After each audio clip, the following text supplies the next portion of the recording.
there is a point where persistence, it started to feel like you weren't listening to her. And you also weren't necessarily giving her a reason to meet with you. It's just like, I can come over, I can come over, I can come over. So there were some opportunities for you where she was like, yeah, like, I'm thinking about going with the previous agent. Like, yeah, it's not uncommon that, that be homeowners' first inclination. At the same time, I have to be honest with you. Like, it's really rare that somebody be on the market 6 months and not sell and re-list with the same agent.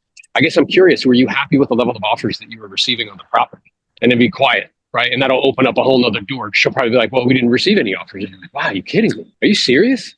Gosh, I mean, your home's lovely. It's in a great geographic area. I don't need to tell you that. Was there, like, what do you think stopped it from selling? So it allows you to go down that path. She also gave you like a really good opening where she mentioned kind of her life circumstance, which was good. You were aware of it. You need to get better at asking that question though, because it was like a little abrasive. And she said more than once, like, why are you asking me this? And whenever you get people asking you, like, why does that matter? Or why are you asking me this? It's because I'm asking in like a staccato kind of like being interrogated manner. So I got to get better at like softening that question, right? So she's like, yeah, unfortunately my husband passed away. Well, let me be the first to offer you my condolences, for your family's loss. And I guess I'm curious, because I've helped a lot of homeowners like yourself under the same set of circumstances. And usually it goes one of two ways. One is where the preference is just to stay in the property, for sentimental reasons, and it's a hub for the family and everybody comes there. The other is for perhaps financial reasons, or could be emotional. They decide to do something different. They want to sell, downsize, move closer to family. Like, just so I'm clear in terms of what you want, what would be your favorite outcome? You see how like you're trying to force your outcome onto her? I'm trying to force you to do what I want to do. Hey, what do you want? Like, which would you prefer? And then she'll probably tell you like, no, like truthfully, like I prefer just to sell. Okay. And it's not uncommon in these dynamics, particularly when a significant other, passes, that ultimately affects, the finances or economics in the home. My intention in asking really isn't to be nosy. It's just to see if I could give you any more information that could be helpful or useful in some way. Is it financially feasible for you to stay in this home, kind of moving forward? And then be quiet. See, but you see, if I ask it that way, I'm softening it up prior to, and she's going to continue to keep talking to me. Then the other thing that I noticed that you could have done, she's like, hey, I'm going to wait. Yeah, that's fine. Instead of like, I understand, okay, and then I just go back to closing again, which is basically like me saying, hey, I am not listening to you. I'm just trying to close and get into your house. You know what I'm saying? So instead, where she's like, yeah, we're just going to wait. Okay, yeah, that's cool. My job's to help you. It's never, ever to talk you into doing anything. I guess I'm curious. Let's say that we knew that through no fault of your own or mine, that if you made a decision to wait, it could ultimately affect how much you end up getting for the property. Would you still be inclined to wait, or would you want to move your timeline up? Well, what do you mean? Well, I don't know if you're aware of this. Over the last 12 months, the inventory in our area has gone up by 33%. Did you know that? No. Yeah. So that means the amount of homes that are for sale have gone up that amount. And that would be perfectly fine, provided that the amount of transactions were going up at the same amount. And that's actually not what's happening. Transactions year over year have dropped 4%. Now, let me ask you this. Like, I don't care what you're selling, whether it's cars, boats, or houses. If what you're selling goes up, the amount of it, and the amount of people buying it goes down, what usually happens to prices? Goes down. That's right. So what my general concern is if you've already decided that you want to sell this property, if you make a decision to wait 60, 90, 120 days, you could end up effectively getting less than what you could get today. And that's certainly not what you want, is it?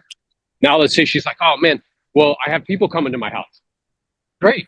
And we certainly want to interrupt that. Let me ask you this. If there was a way that we could show your property via technology and Matterport and things of that nature, without interrupting you guys during the holiday season, we could get you an offer that's acceptable so you can get top dollar and not have to worry about downward pressure on pricing moving forward. Is that something you would be open to?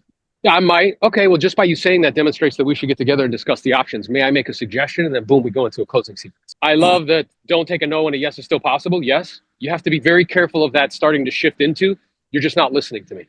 And if I start to see where people are like pushing back, like when they're saying like, why are you asking me that? That's none of your business. It has to do with the way I'm asking the question. Make sense? Yeah, my questions were way too just straightforward and upfront. I didn't have anything in front of them to kind of soften the blow. Yeah, there was no softener. So that's why you're getting back. Like, why are you asking me that? That's none of your business. Shouldn't really matter, right?